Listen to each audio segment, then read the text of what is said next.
Transgender amendment bill 2024ના વિરોધમાં વડોદરા જિલ્લા કલેક્ટરને આવેદનપત્ર આપવામાં આવ્યું છે. વડોદરાની ખૂબ જ જાણીતી સંસ્થાઓ ફોરમ ફાઉન્ડેશન, લક્ષ્ય ટ્રસ્ટ અને વિકલ્પ વુમન્સ ગ્રુપ દ્વારા જિલ્લા કલેક્ટર ડોક્ટર અનિલ ધામેલિયાને ટ્રાન્સજેન્ડર એમેન્ડમેન્ટ બિલ 2026ના વિરોધમાં આવેદનપત્ર આપી અને રજૂઆત કરવામાં આવી છે.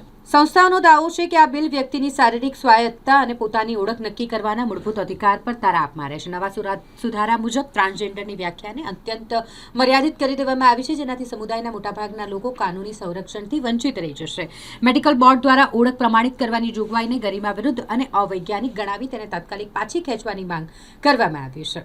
આ સંસ્થાઓએ માંગ કરી છે કે કોઈ પણ નવા સુધારા લાવતા પહેલા ટ્રાન્સજેન્ડર સમુદાય અને કાનૂની નિષ્ણાતો સાથે પારદર્શક ચર્ચા કરવામાં આવે. આજે વડોદરા જિલ્લાના કલેક્ટરશ્રીને અમે આવેદનપત્ર આપ્યું. જે 2019માં ટ્રાન્સજેન્ડર સમુદાય માટે જે કાયદો બનાવવામાં આવ્યો હતો, ટ્રાન્સજેન્ડર પ્રોટેક્શન એક્ટ, અને એમાં અત્યારે 23 માર્ચના રોજ સમાજ સુરક્ષા વિભાગના મંત્રીશ્રી દ્વારા સુધારના વિધેયક લાવવામાં આવ્યું છે, અને જેમાં ઘણા બધા એવા સુધારા લાવવામાં આવી રહ્યા છે જે સમુદાયને મંજૂર નથી. જેમ કે 2019માં વાત કરવામાં આવી હતી પોતાની સ્વ પહેચાન, પોતાની ઓળખ, સેલ્ફ આઈડેન્ટિફિકેશનની વાત કરવામાં આવી હતી કે પોતે જાતે નક્કી કરી શકે કે ટ્રાન્સજેન્ડર સમુદાય પોતાને શું ઓળખ આપવા માગે છે, મહિલા, પુરુષ કાં તો ટ્રાન્સજેન્ડર તરીકેની.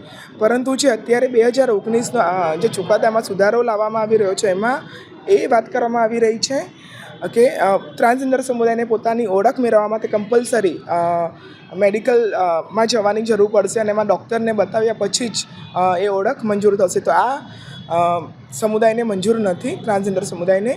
અને જે બંધારણીય હક છે, 2014માં પહેચાન આપવામાં આવી છે, અને 2019ના એક્ટમાં પણ આ વાત કરવામાં આવી છે. તો અત્યારે સરકાર આમાં કેમ આ રીતના સુધારા, જે બંધારણની વિરુદ્ધ છે એને કેમ આ રીતના સુધારા લાવી રહ્યા છે ખબર નથી પડી રહી. તો એના માટે એક આવેદનપત્ર આપ્યું હતું.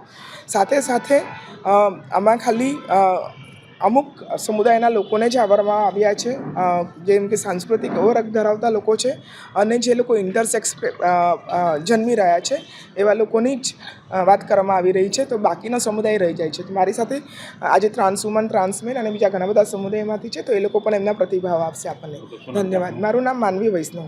જે રજૂઆત કરી રહ્યા છીએ કે 2026ના જે ટ્રાન્સજેન્ડર અમેન્ડમેન્ટ આવ્યા છે એના વિરોધમાં, કારણ કે ટ્રાન્સમેન અને ટ્રાન્સ વુમન માટે ખૂબ જ ખતરાની વાત છે, જેમાં આપણા મૂળભૂત જે હકો છે ટ્રાન્સજેન્ડર લોકોના, એ સેલ્ફ આઈડેન્ટિફિકેશન એને નકારવાની વાત છે, અને તેમજ ટ્રાન્સજેન્ડરની પરિભાષાને બદલાવ લાવવાની વાત છે.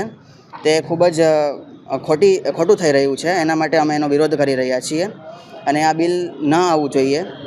તેમજ આ નાલસા જજમેન્ટના પણ ખિલાફ છે. જેમજ અગર આ બિલ આવ્યું તો એના માટે અમારે ઘણી બધી તકલીફો, ઓલરેડી જે સરકારોએ અમને હક થોડા ઘણા પણ આપ્યા હતા, અને સરકાર ફરી પાછું એ હકને અમારી પાસેથી ના લઈ શકે, એ ખોટી વાત છે. મારું નામ પ્રેમ છે અને હું ટ્રાન્સમેન છું.